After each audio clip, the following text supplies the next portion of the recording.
Hi, this is Greg Kilstrom. Welcome to Season 3 of The Agile World, where we discuss customer and employee experience, organizational and workforce transformation, and how business can adapt and continually improve in an agile age. The Agile World podcast is brought to you by TEKsystems, an industry leader in full-stack technology services, talent services, and real-world application. For more information, go to teksystems.com. To read more about the topics discussed in this show, you can go to my website at theagile.world and read my latest articles, or get a copy of my latest book, The Agile Workforce, now available on Amazon and other retailers. My name is Greg Kilstrom, and I'm the host of the Agile World podcast. Welcome to a special episode of the show, brought to you in partnership with Arlington Economic Development, where we discuss issues related to the workforce, the role of place in the future of work, and the role of the creative sector in a larger business context. We call this Return on Creativity. You can learn more about Return on Creativity and register for our upcoming events at www.returnoncreativity.com.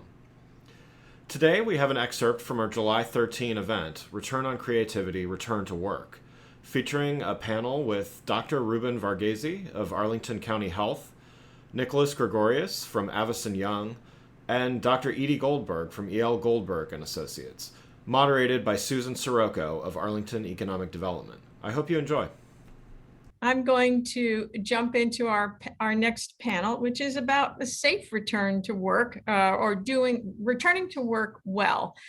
And I want to thank our panelists that are joining us today. Edie Goldberg from Goldberg and Associates, Nick Gregorios from Avison Young, and Dr. Reuben Varghese, Public Health Director, Arlington County. And I'll give you each a moment to tell us where you are. Are you fully remote, fully hybrid? Are you a little bit of fully teleworking? Well, I'll start because I'm kind of the easiest. So I am a self-employed management consultant. I've always been remote or fully home, if you will, and just traveling to meet with my clients. So interesting, when the pandemic hit, life was no different for me, because this is where I work. Nick, how about you? Yeah, so I would say we're a little bit biased given our line of work. So Avison Young, we are a sales, leasing, and consulting firm on the commercial side. So definitely working to get that poll a little bit more balanced. We're mostly back, and looking forward to talking about some of the things we're seeing in real time. So, Dr. Varghese, you have been on the front line. I've seen the most of you because you are the voice and the face for assuring all of the Arlington County employees during our town hall. So tell us, I don't even know if you are always in the office or teleworking. I just know that you're really adept at telling us what's going on. All right, well, I have been doing roughly the same practice since the beginning. I've been both in the office and at home, and sometimes it's both in the same day. Part of it is the staff we've had, there are some things you just cannot do remotely. We still had to provide basic services like our family planning services and immunization. So I didn't want to be someone, while I could work from home, I knew I had staff in the office. And so it was one of those things where to show solidarity, to be in the office, to show that it wasn't just for frontline folks. So a hybrid and continuing with that. And so, yes, you're seeing my office in its messy condition and whiteboard wall. That's the other reason why I like coming to the office. I don't have whiteboard wall at home. So anyway. So I'm gonna start a question with you, which is, how do you see Arlington actually leading the effort to return to work? Because this is a big question, and I think that for employees and for an organization the size of Arlington County, there's a leadership role to be how employees are going to be considering their environment safely. How much flexibility does the government have for bringing people back on? So what kinds of insights can you share that, really positions Arlington as a leader in this area? Great question, Susan. I think, first of all, we have to remind ourselves, and I don't think you're implying this, but I don't think anyone on this webinar has not been working. We've been working differently than what COVID may have done pre-COVID. Although, like in Dr. Goldberg's case, she hasn't changed her work style because she was already able to do that. But so many of us have been working just differently in this. And I think it's an opportunity to think about what are the best things to do to get to what's your work purpose. This would seem to be the time to start reconnecting with why we're doing the work we do. And then let the why determine the how it's done. And I'm going to leave it to others to discuss, like what's the right ratio of contact if you've got a large organization to have in-person contact versus not, because there's no one right answer. And one of the things I think I keep reminding employers and other groups is you have to have these discussions together, because this is not a thought experiment for just one person. Each one of you, when you were doing this for yourself, had to decide how comfortable you were with COVID. And then think about that for some people that was easy, and others, didn't come out of their cocoons for a long time. We all had to get to that place comfortably. But now ask the same question for a group. You either did it for your family, if you had them living with you. What about your workplace? And as employers, I think, have a difficult role. Just like I know my county manager, Mark Schwartz, has a difficult role, having to make decisions for a group of people who have different thresholds of risk tolerance. And at some point, I'll show a graphic that I think really reminds people. The multi-layered approach is one of the ways to reduce the risk of exposures, but we also know that living in fear just of COVID is not the only health concern. I use thinking about in the school setting, which sometimes even I wasn't saying it out loud enough. COVID is one of the concerns, but having education and people being able to go to class directly also has an impact on the health of children and other folks.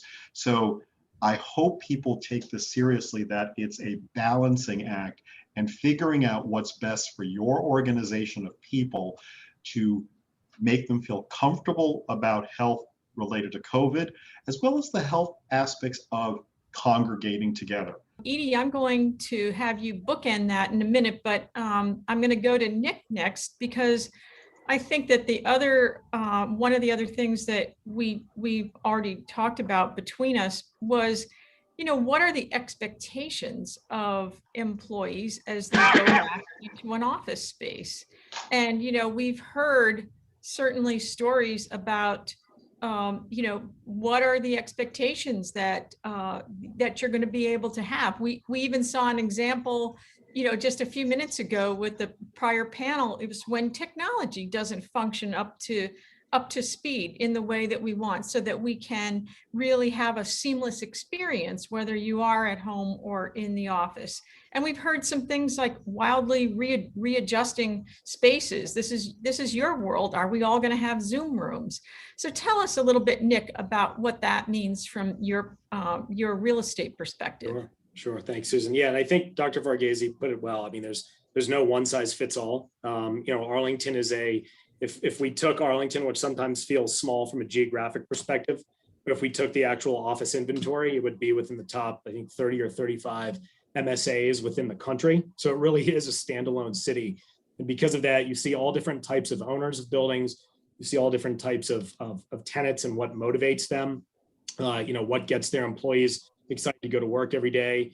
And I think we're in a position where, Arlington's a great place to live and work.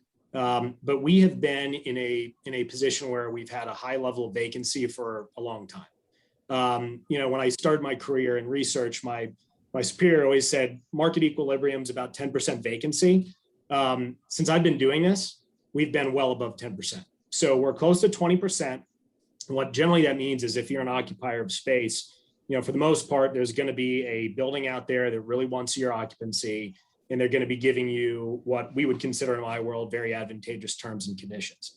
Now you flip that on your side though, and it's tough because you may think, well, it'd be a great time to be out with a company right now looking for new office space, but uncertainty leads to a lot of issues, obviously, as we've talked about today.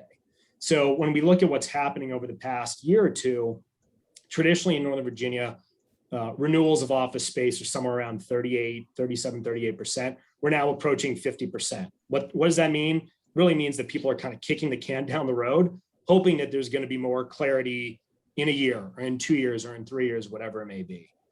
So practically speaking, what we found is most of the owners, many of which are my clients, these are big groups. They're institutional, private equity, public REITs. They have a lot of money at their disposal. This is what they do is office buildings and fill them up and keep them filled.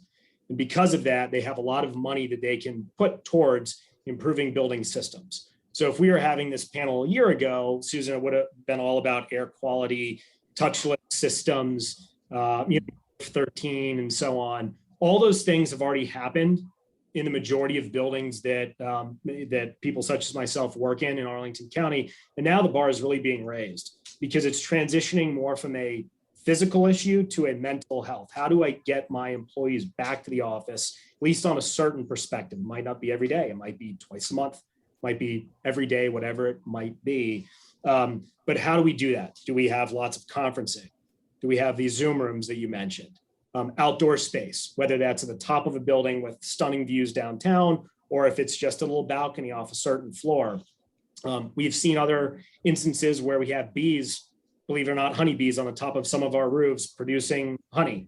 We have vegetable gardens where our tenants and buildings can go out and have a communal garden. So it's these little touch pieces. And being in Arlington County and quite frankly in the DC region, we do have a number of groups and landlords who continually raise the bar.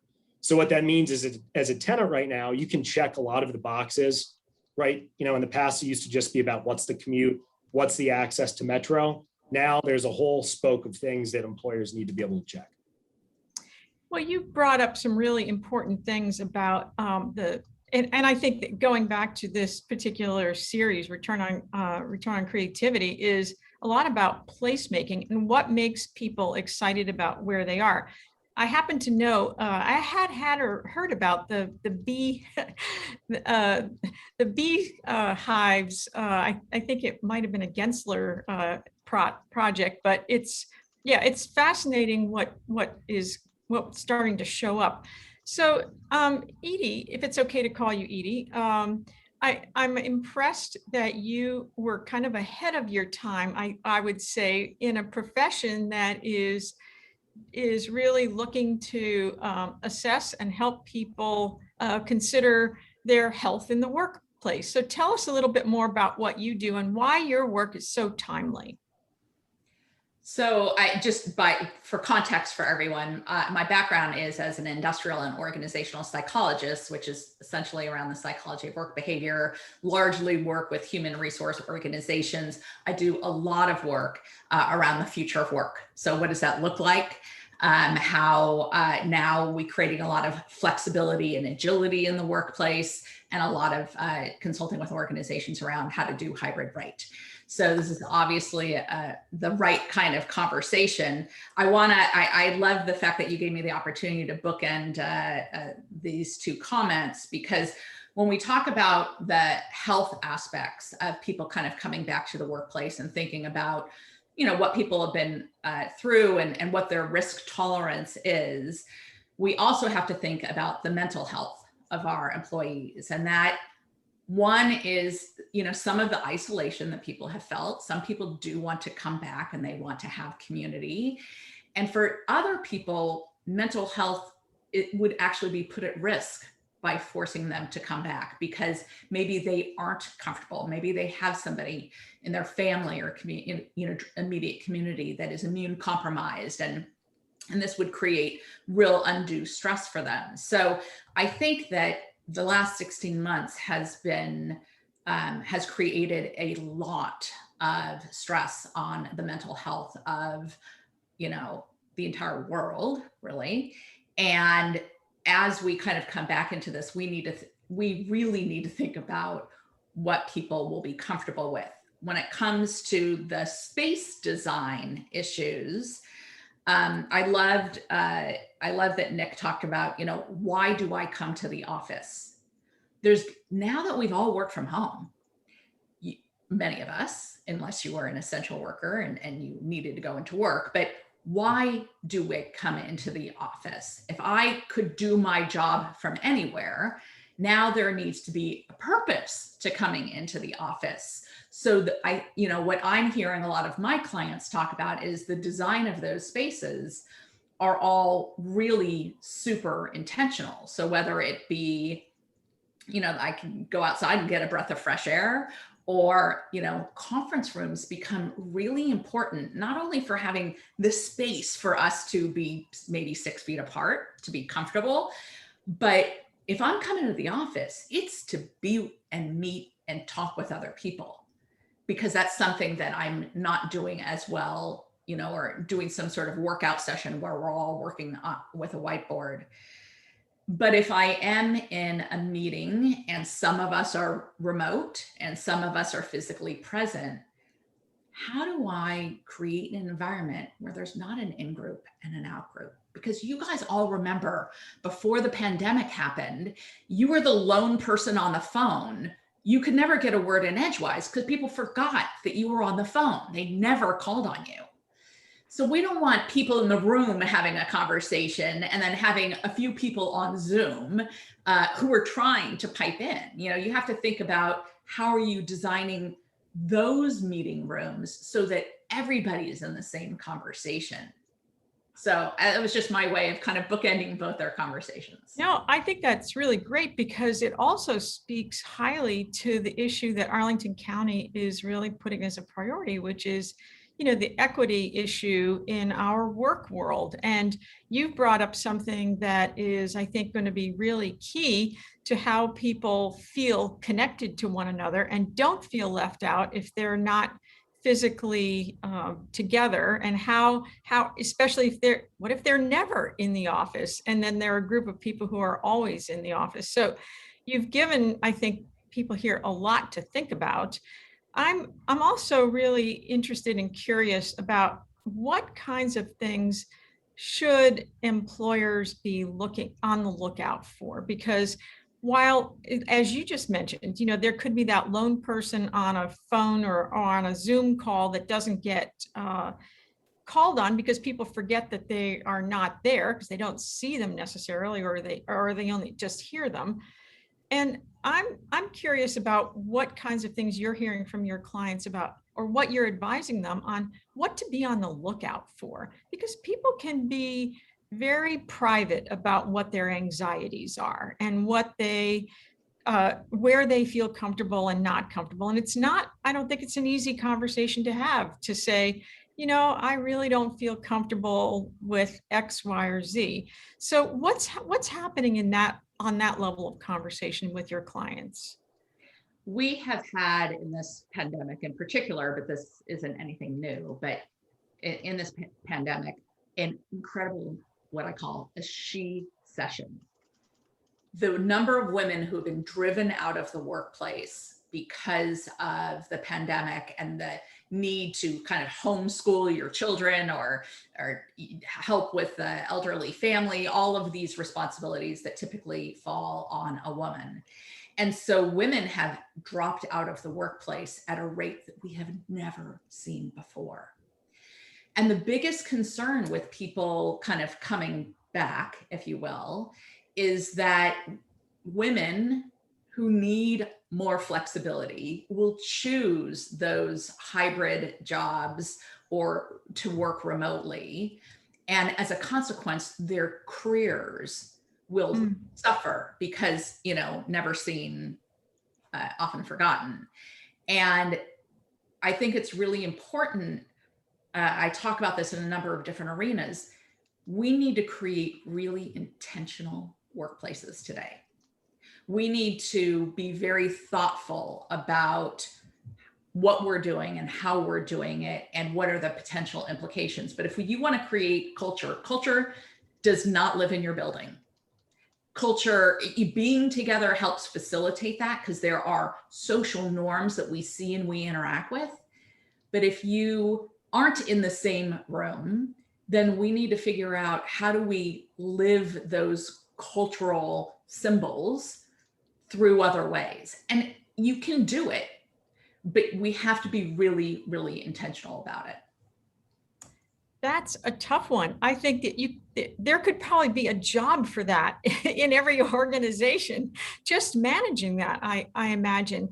So I'm going to go back to you, Nick, for a second, as a bit of a follow-up, which is, are there ways that you are seeing any of the companies that you're working with who are really looking to try to consider beyond technology, beyond the sort of physical things that could be in place? I know you mentioned the beehives, but which I still think is a really cool idea.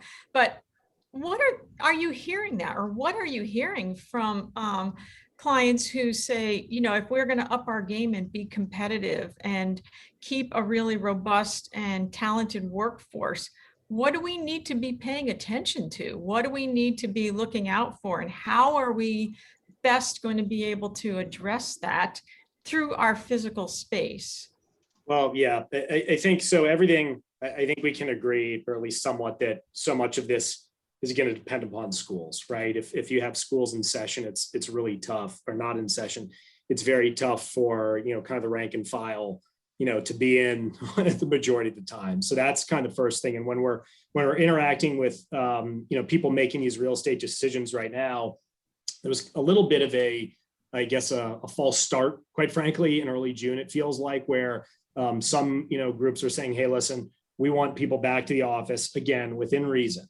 It's not going to be, some of the mandates that were, discussed earlier.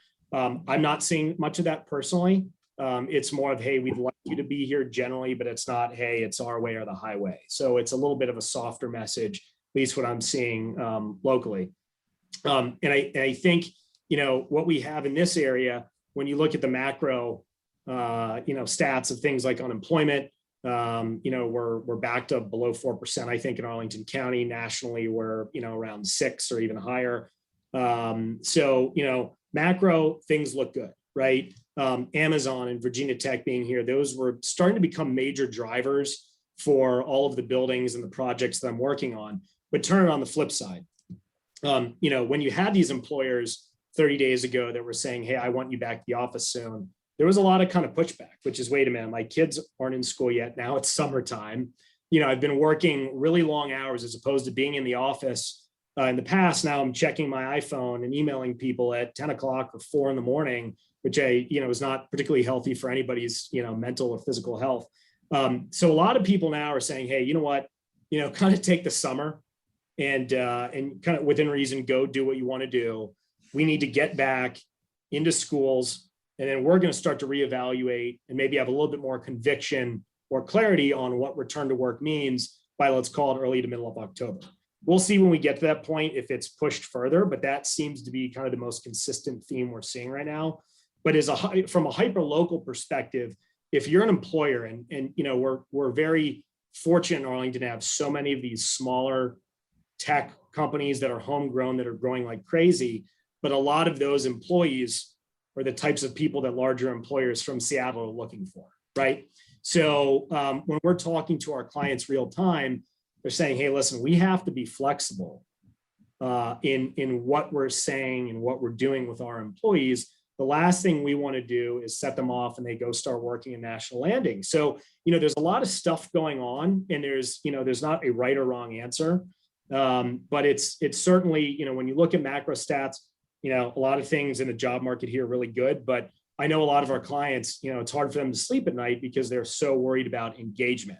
One other thing I would mention, and it was talked about in the panel before, I think a lot of what a return to work means kind of depends on what your role is, right? If your role is more internal support, where you're dealing with people within your organization, I don't want to generalize, but in many cases you can chat real time on things like Slack or Google Teams, Microsoft Teams or whatever.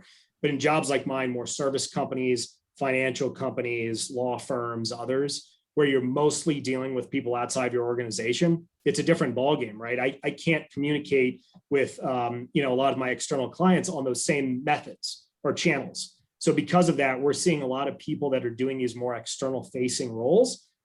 Some of them, or many of them, are a little bit more accustomed to being more, I would say, productive when they're in an office place environment, whether that's because of children, the size of their, apartment or condominium, whatever it may be, but it's a little bit more of a, when we look at who's coming back first, it's more of those external facing type workforces. So how is your company showing up as a leader in your field? Because, there are a lot of other organizations, or some others like yours, who are also looking at what is it going to take for us to help, fill those vacant spaces, Sure. and really improve. So, you're in a unique position I mean, you're very Arlington based. Again, we're looking to show off Arlington as the place that is bringing this kind of leadership and this thought leadership and, opportunities to people who are, from an AED standpoint, relocating or locating here or staying here. So tell us a little bit about even maybe your organization's, your company's sort of philosophy about that. Sure. So we went very heavy kind of data innovation driven a couple of years ago. My line of work, commercial real estate, we're still kind of in the Stone Age when it comes to technology, or we were. So a lot of things were very simple. What do the lease comparables look like?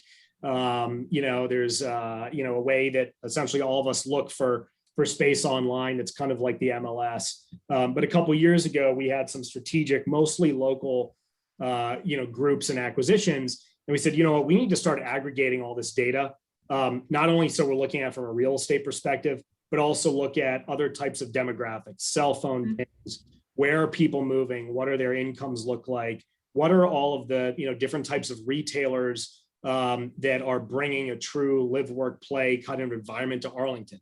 So practically, giving you an example, we have a building in Arlington where, we're pursuing a group that's not currently in Arlington, they're within the region. And we were able to come up with essentially a custom report that my team and I put together, or I should say aggregated the data for, where we looked at, hey, what is the typical age, median income, level of education for, company ABC's employees. So we're going to now compare that at our site in Arlington next to where you currently are, right? So we can look at that and say, wow, there's a lot of stuff. It really speaks for itself. But as far as having, housing for all different types of employees, whether you're, the college intern or you're in the C-suite. So we went very heavy innovation. And so for example, we're looking at cell phone pings real time. And something that is pretty interesting, and it actually syncs up really well with the poll that went up here right before we jumped on. When we're looking in Northern Virginia at cell phone pings, if someone such as myself leaves my house, if I go to the grocery store, if I go to a restaurant, or I go to a concert venue or a museum, whatever it is, we are looking at about 50% of where we were pre-COVID. So clearly there's still, there are a lot of people that aren't going out at all, or they're not going out as much for whatever reason. But when you strip out everything other than office space is only 33.3%. So 2/3 of people are still not going back to the office. And a lot of our clients are struggling with, wait a minute, half the people are going out to the grocery store, they're going to get dinner or drinks with their friends, but they're not coming into the office. So there's an internal, we've got to figure out, are there people taking advantage of the situation, or is this just going to be kind of a long natural progression of people over time getting more and more comfortable with, where they go out and for how long they go out. Wow, that's a lot to unpack. So thank you for giving us just that overview, because I think that's really enlightening about what our circumstances look like. So Dr. Varghese, I know that we didn't forget about you. You're giving you more opportunity to give us some insights.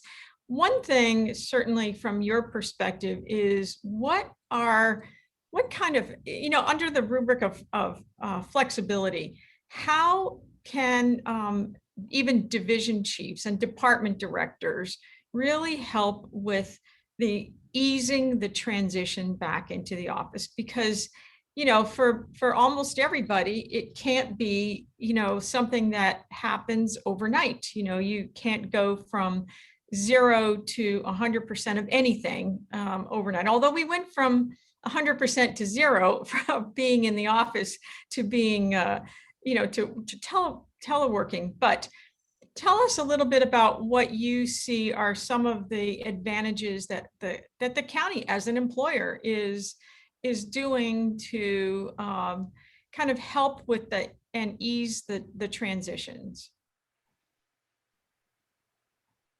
Oh, I think you're on mute. Didn't want to cough. Okay. Thank So you. no, I think it's a great question. I mean, and just like any other employer, what will make people comfortable to work with each other? Again, we have to reset that. Okay. I don't think we can just say our pre-COVID brains are still there. We have been affected by this. And to a sense, it's a type of trauma.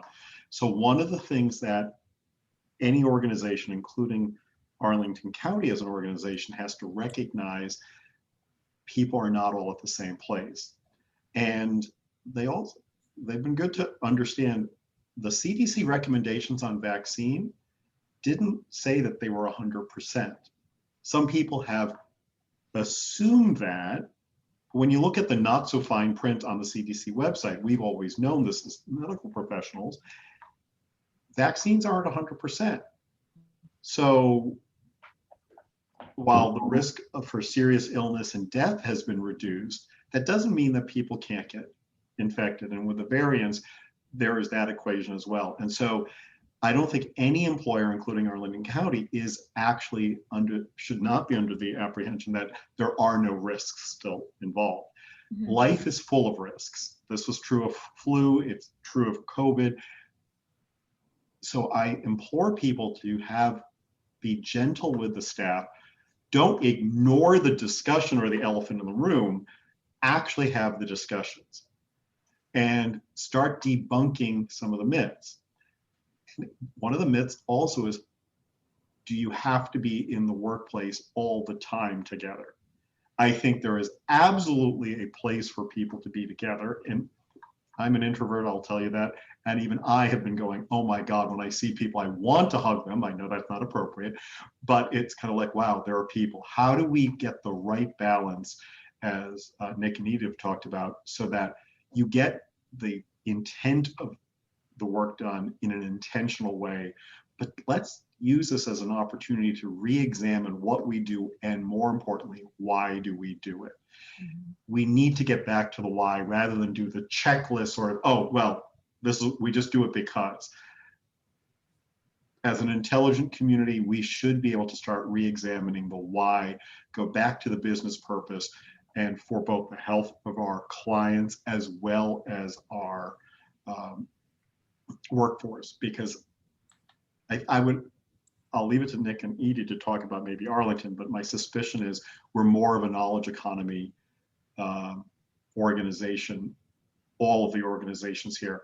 It's really going to be the workforce is our greatest asset, and they've got to be comfortable as well, because if they're not going to be productive.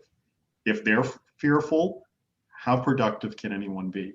But let's put the true risk information in perspective. You can reduce risks in life if you're intentional about it. And you have to involve people in those discussions. And that's, I think, where the town halls that we did and so on, it was one of the ways to help people with the information that was necessary to say, here's an opportunity to try to debunk some of the myths and the fears that are out there. So that's a really good point. And I'm going to ask the same of Edie. I don't know if it's as critical for you, Nick, but from the standpoint of training, are there, I mean, I don't know what the level of cohorts may be in Arlington that are providing specific kind of health training for making sure that all of the department directors and the division directors have the information and the tools that they need to be able to guide their work staff rather than just relying on, CDC or other outside sources that they've read. Has that been a consideration in the county? Are you asking that of me? Oh, no, I'm sorry. I was asking it of Reuben to start with. I want to hear about your guidance to your clients, but Dr. Varghese, are there efforts underway to provide training for division leader directors and department directors? Well, I think we've had all of those opportunities over time, and what our leadership has done is they work at the executive leadership team level Mhm. to talk about the various issues, and so that they've been given latitude, as I understand, for because each of the departments, in a sense, is its own business, and the needs are going to be different. So the Department of Parks and Recreation will approach things a bit differently than AED will versus the Department of Human Services, in which I'm in, and we have more people coming in. So I know we have been adopting, for example, and that was because the leadership came up with this. It's like, without knowing what the status is of folks and how a lot of our services have to be done in person, they basically said that any common spaces, they're going to require everyone to wear masks, for example, so that it was driven by business need in a sense, but there wasn't a one size fits approach for the entire enterprise. And likewise, if we pretend all of the county businesses, they're not really one size fits all. Really, this goes back to asking the questions, what's your purpose? And can you get to that same purpose in the safest way possible so that you meet that? What's the right balance between the needs of the organization, the needs of the clients, and I need one more hand, and the needs of the employees? Because you always have to do that. If you're going to be in a knowledge economy or any economy, you have to consider at least those three things, and they're not just one or the other. I'm going to assume the most successful organizations really give thought to all three of those and try to maximize all three rather than, well, just one is important.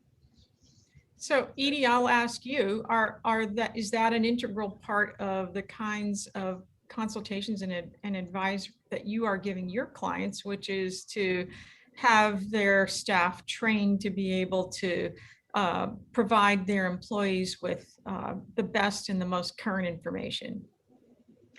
I think kind of relative to COVID, I think the company has been trying to do that more at the company level, kind of what they know through the human resources department. Mm-hmm.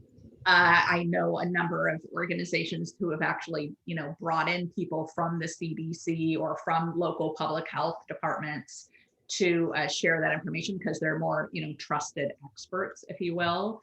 But the idea through this whole process of supporting managers in having the kinds of conversations that we need to have with people today. What are you comfortable with?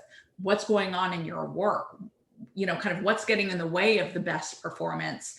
What's helping you in the, by being remote, and really understanding that for each person, each department, because we aren't one size fits all. And different parts of your business are going to have very different needs. Some people really need to be on site together, collaborating, working things out. I'm a big R&D center. I'm in Silicon Valley, so there's a lot of biotech here. You're doing lab work, you got to be on site. I mean, that's just that's where the equipment is, and it's expensive. You can't take it home. So it really depends on your work, but those managers really have to understand the context that everybody's working in.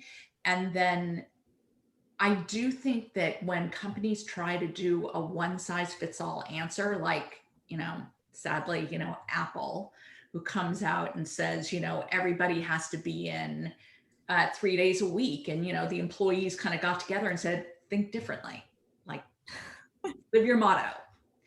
Live your motto. That's great.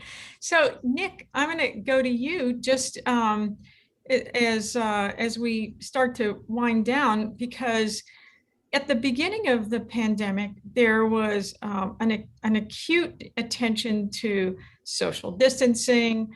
Even I'm here in the AED office today, and our stickers are still on the floor, 6 feet apart looks like. And there's, I think we've all probably seen examples of businesses that we are slowly going back into that have plexiglass separations between stations or between the customer and the worker. Is that something that you see is starting to drop off, that having to spread out further? I mean, we talked a lot about, well, can everybody actually be in the office at the same time? Because we need to, has that all been a little tempered by the fact that more people have been vaccinated? Do you Yes, think? I would say it has, for the reason you gave, but also if you think about the, the nature of the kind of the office building and office leases, these are long-term agreements. And Right. in cases, transactions that we're working on, if we have a lease signed tomorrow, for example, the actual company may not move in until the end of 22 or early 23. Oh, So in many cases, they're thinking, hey, I'm not making this decision for right now. I'm making this decision for 1 to 2 or maybe even 3 years in advance.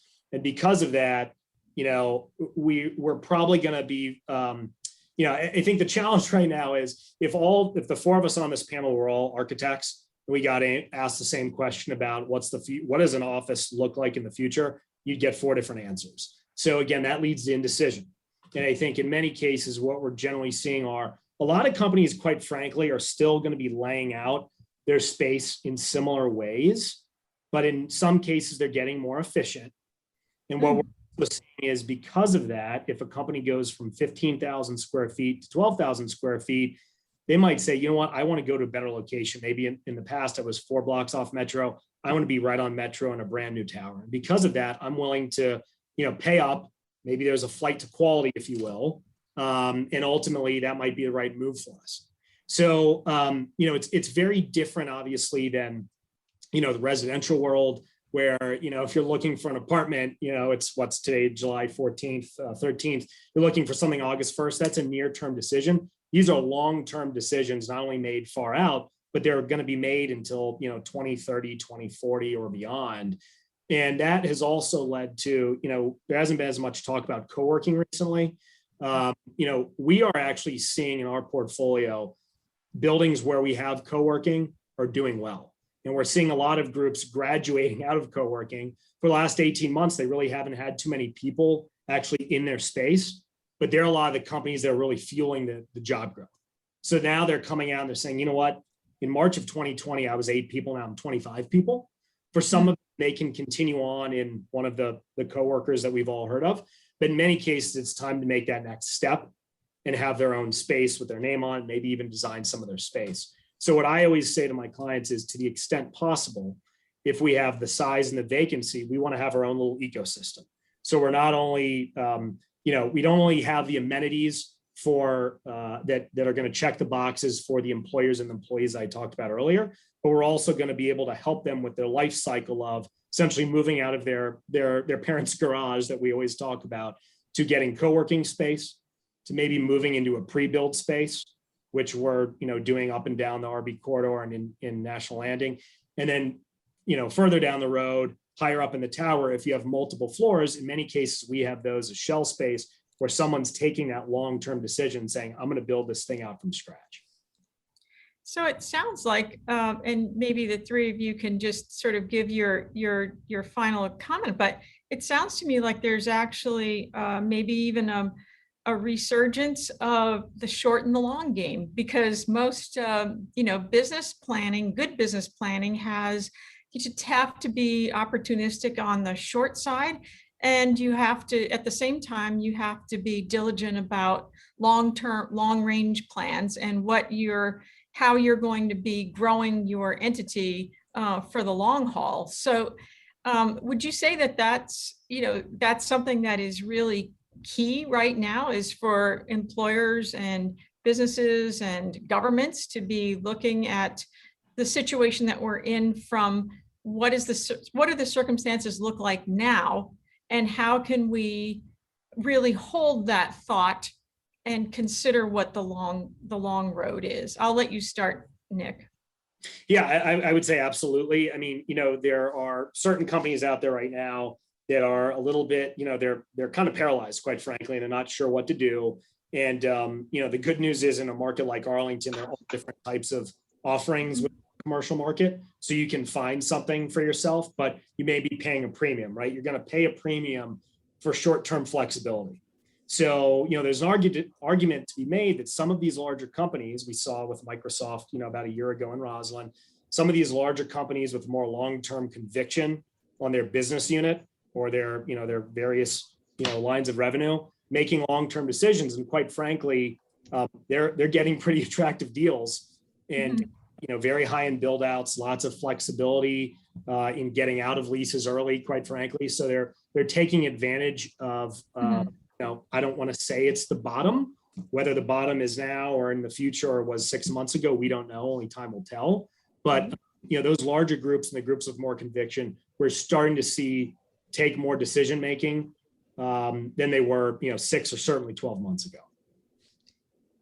That's so insightful. Edie, I'm going to go to you next. And thank you, by the way, for answering the question in the Q&A field. Great answer and great question. Thank you. So is that something that you're encountering with your clients, is to help guide them with that, certainly that short and long-term perspective of how they're moving ahead? Yeah, I think there's a lot of, kind of what do we have to do today? But I think there's also a lot of recognition that the world of work has changed and we're not going back. And so we need to figure out what that future looks like. And so I think, starting to plan for that future at the same time of kind of dealing with the complexities of our current situation is very important. I think one of the women in the prior panel talked about the importance of communication, constantly communicating within the company. I'm going to say what's really important is listening. Need be surveying your employees, understanding where people are at. And, do you have large cohorts of your employees that are just still absolutely petrified about what's happening? Do you have people who are eager to come back to work? I think a lot of the younger people who live in small apartments, don't have families, and that was their social scene, cannot wait to get back into the office. But people who were, kind of balancing lots of family obligations, didn't have to deal with their commute. They're like, hey, this is good. Don't mess with it. So really understanding where your employees are at. And I think these companies that are, saying it's our way or the highway, those are the companies that we're reading about with the massive amounts of turnover. And if you are in Arlington and Amazon is knocking on the door of all of your employees, creating a flexible work environment, it's one of the ways to hold on to them. So if you are thinking about just telling everybody to come back to work, just realize that you have an employer, a new employer who is trying to look for your best and brightest talent. And they are going to take every opportunity that they can to kind of siphon them off. So the environment that you create, which is very mindful of what works for everybody. And this whole situation has really brought up a lot of kind of, you have to meet people where they're at today. I never thought I would be saying, I hope Amazon's not on the call today, but we don't want them to necessarily take that so hard. It's going to happen whether they're on the call or not. But I'm going to leave the last word of wisdom to you, Reuben Varghese, because one of the things that you actually, I recall saying when we were kind of preparing this panel was, how people are going to engage with each other in the workspace. And you used a word that has kind of stayed with me about describing what that really boils down to. Do you remember what it is? I do not, so. Oh, it was trust. Oh, yes, okay. It's a common word, yes. In addition to what Nick and Edie said, and then actually amplifying it, I'm going to put my health hat on for one moment. Businesses in most of America have forgotten the impact of infectious diseases in our lives. But in the last 20 years, people think about 9/11 being a major event, which is true. But we've had 10 different infectious diseases that have affected the globe in that same time period. So in answering initially that short, medium, and long-term phenomenon, I think part of the business planning for any organization to succeed going forward in Arlington and elsewhere is to keep that in mind. How are you going to think about the infectious disease situations that can occur when you bring people together? That is not an argument to say don't bring people together. because there is no perfect system. How do you create the environments that are going to make it maximally safe or reducing the risk as much as possible? So I think that's one of the first things I want to remind everyone on this, and it connects to that. There's more about business than just the bottom line. The health and well-being of your clients and your employees will go a long way to having a secure, stable bottom line. And that's where it's not just about the one-year investment, it's the investment over time. So, and that leads me, and thank you for reminding me this in some ways of the simplicity, I didn't get to it, is your biggest value as an employer is the amount of trust your clients have in you, and I suspect your employees have in you. Do not squander that trust, because there's something in risk communication they talk about. It takes 3 positives to get back to neutral if there's 1 negative statement. That's a lot more effort. So if we're going to be efficient in the business sector, you don't want to have to do unnecessary work.